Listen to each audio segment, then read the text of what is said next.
Bonjour à tous les amis de Sillon.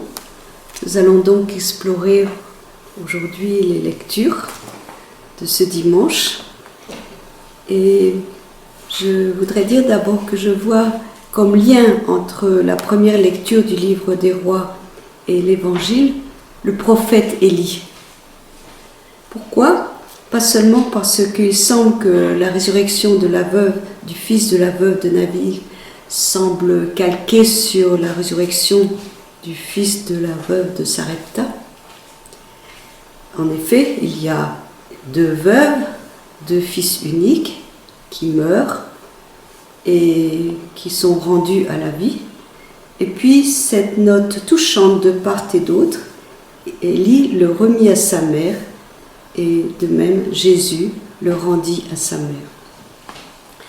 Et aussi le lien est que dans l'évangile de Luc, juste après la résurrection du fils de la veuve de Naïm, suit la scène où Jean-Baptiste, dans sa prison, envoie des messagers vers le Seigneur pour lui demander « Es-tu celui qui doit venir ou devons-nous en attendre un autre ?» Or, celui qui doit venir, d'après le prophète Malachie, eh bien, c'est le prophète Élie.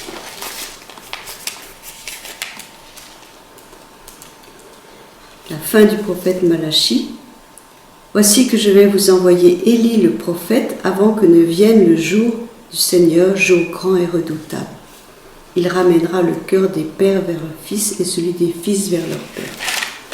Donc celui qui annonce le jour du merci, et d'une certaine manière, Jésus confirme cette allusion à Élie, puisqu'il va citer également le prophète Malachie au chapitre 3. « Voici que j'envoie devant moi le messager pour préparer mon chemin. » Donc, le prophète Élie, qui est tellement important dans l'écriture et dans la tradition, parce qu'il est présent à chaque circoncision d'un enfant comme le témoin de l'entrée dans l'alliance d'Abraham de l'enfant, ce prophète qui était si zélé pour l'alliance avec Dieu. Et puis il apparaît également à la fin de chaque Shabbat et à la fin de chaque Pessah, comme s'il annonçait la venue imminente du Shabbat des temps nouveaux ou de la rédemption définitive. Et dans le livre des rois, nous voyons que le prophète Élie est celui qui semble maîtriser la pluie et la vie. Et la pluie et la vie, cela va toujours ensemble dans cette terre.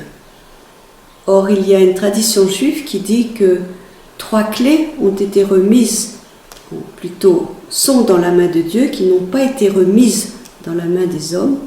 C'est la clé de la vie, la clé de la pluie et la clé de la résurrection des morts. Et ces 3 clés sont liées effectivement à la vie. Ce que je trouve intéressant, c'est que dans notre monde, quelquefois, on essaie de voler ces clés à Dieu en trafiquant la vie et aussi en trafiquant le climat. Et c'est plus difficile, évidemment, pour la résurrection des morts. Donc, la présence importante du prophète Élie qui fait le lien entre ces deux lectures.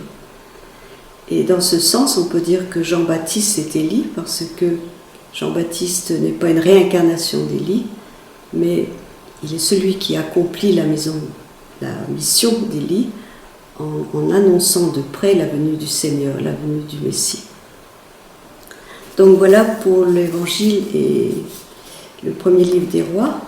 Dans la lettre aux Galates, le contexte c'est « Faut-il circoncire les païens ?»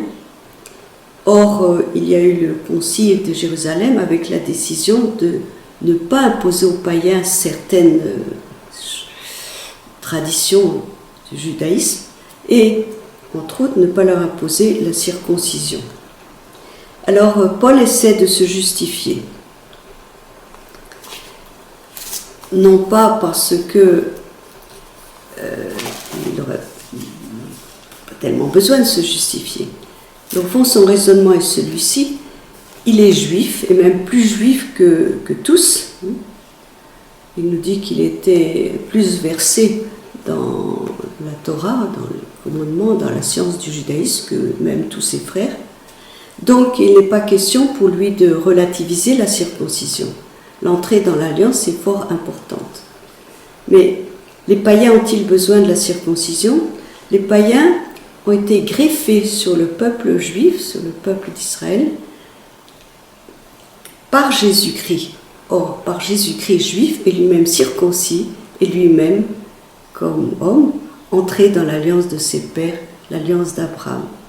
Donc son raisonnement est tout à fait logique. Les païens n'ont pas besoin de la circoncision. S'ils veulent, ils peuvent, mais ce n'est pas une nécessité. Ils sont dans l'alliance du fait de leur attachement à Jésus-Christ. Alors il nous reste à louer le Seigneur avec le psaume.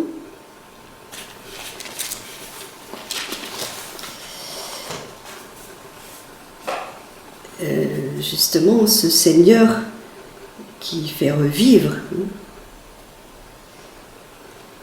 Et Élie est bien conscient que ce n'est pas lui qui fait revivre, que c'est le Seigneur, puisque avant de s'étendre sur l'enfant, par 2 fois il prie intensément le Seigneur.